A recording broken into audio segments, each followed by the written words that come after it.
दहेज, समाज क्या कहेगा। हमें तो आपकी बच्ची पसंद आ गई है। हमारे लड़के की कद काठी के हिसाब से देखे तो दोनों की जोड़ी बहुत अच्छी लगेगी। जैसा आप सही समझे।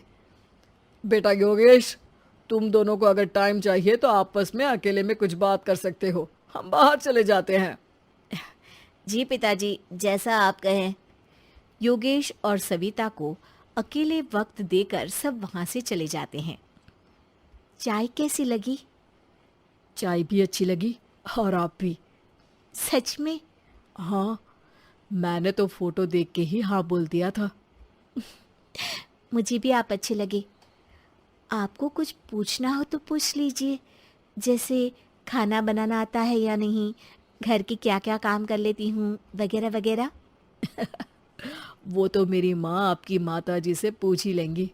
वो मेरा डिपार्टमेंट नहीं है। इधर योगेश और सविता जिंदगी भर का साथ जोड़ने की बात कर रहे थे। उधर सविता के पापा योगेश के पिताजी के सामने हाथ जोड़ के खड़े थे। देखिए, हमारा बेटा पढ़ा लिखा है, अच्छी नौकरी करता है। उसमें जितना पैसा लगा है कम से कम उतना तो मिलना चाहिए ना। 10 लाख से कम में तो नहीं हो पाएगा। बेटी हमारी बहुत होनहार है और 7 लाख भी तो कम नहीं होते हैं ना जी। अगर आप हमारी बेटी को शादी के बाद काम करने देंगे तो 3 लाख तो 6 महीने में ही कमा लेगी। हमारे घर में ये सब नहीं होता। औरतें घर संभालती हैं और आदमी बाहर के काम। जरा मेरी बात तो समझिए। एक कार देने के बाद 10 लाख रुपए नगद देने में हमारी कमर टूट जाएगी और इसके अलावा टीवी फ्रिज तो देना ही पड़ेगा।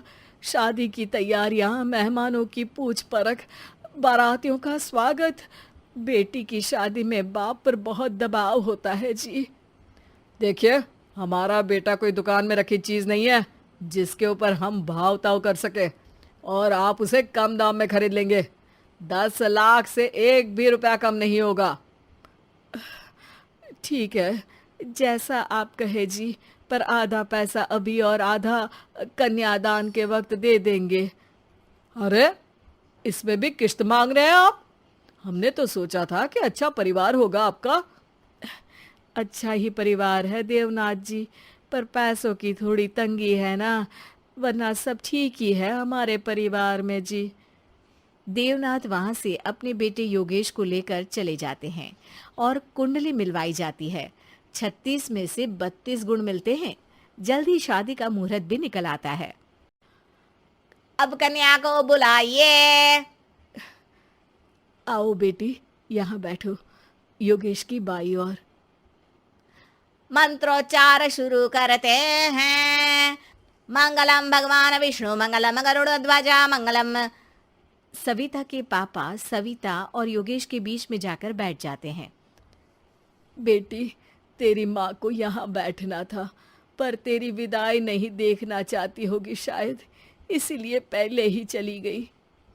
बाबा, हंसी खुशी का माहौल है, रोने का समय तो विदाई के वक्त होता है ना, तब ये इमोशनल अत्याचार कर लेना। अभी तो मुस्कुराइए, कैमरा आसपास ही है। तभी पीछे योगेश के पिताजी आ जाते हैं। अभी तक पैसे नहीं आए आपके यहाँ से? उठा लूं क्या बेटे को? आते ही होंगे, मैंने अपने छोटे भाई को व्यवस्था करने के लिए कह दिया था। अरे तो जल्दी कराइए ना, वरना देर हो जाएगी। समझ रहे हो ना आप? योगेश और सविता दोनों एक दूसरे की तरफ देखते हैं। सविता चाहती है कि योगेश कुछ बोले, पर योगेश अपना मुंह दूसरी तरफ फेर लेता है। पापा, कितने पैसे की बात की है आपने? अरे बेटी, तुझे इससे क्या मतलब? मेरी डील की है ना, तो मुझे तो पता ही होना चाहिए। कन्यादान की विधि शुरू करेंगे। तभी योगेश के पिता वापस वहां आ जाते हैं। पैसे देते हैं या बेटे को उठवा लूं? मैं आपके हाथ जोड़ता हूँ जी, थोड़ा सा इंतजार कर लीजिए। देवनाथ वहां से चले जाते हैं। तुम अपने पिताजी से कुछ कहते क्यों नहीं? उनके सामने कोई आवाज नहीं उठाता। ऐसा नहीं है, कोई तो उठाएगा ही। तभी वहां सविता के चाचा एक बैग लेकर आते हैं और सविता के पापा को देते हुए कहते हैं, 9 लाख ही हुए। आत्माराम इशारा करके योगेश के पिता को वहां बुलाते हैं। क्या? सिर्फ 9 लाख? बाकी 1 लाख कहाँ है? नहीं हो पाए जी, शादी के बाद कर देंगे। अरे आप बात से पलट रहे हैं। जल्दी से अभी के अभी पूरे पैसे लाइए, वरना बेटे को उठाऊं क्या? देखिए मैं आपके पाँव पड़ता हूँ। रुक जाइए पापा, रिश्ते हाथ पकड़कर जोड़े जाते हैं, पांव पकड़कर नहीं। बेटी तू चुप रह। नहीं, ये कब से बस कह ही रहे हैं कि उठवा लूं, पर कोई उठ ही नहीं रहा। लो, मैं ही उठ जाती हूँ। बेटा, अपशगुन हुआ। दहेज लेना सबसे बड़ा अपशगुन है, पाप है, पाखंड है। और योगेश, तुम्हें मैं पसंद हूँ तो कुछ बोलते क्यों नहीं? और तुम्हारे पिताजी, अरे देवनाथ जी, आपके नाम में ही बस देव है, काम तो आपके असुरों जैसे हैं।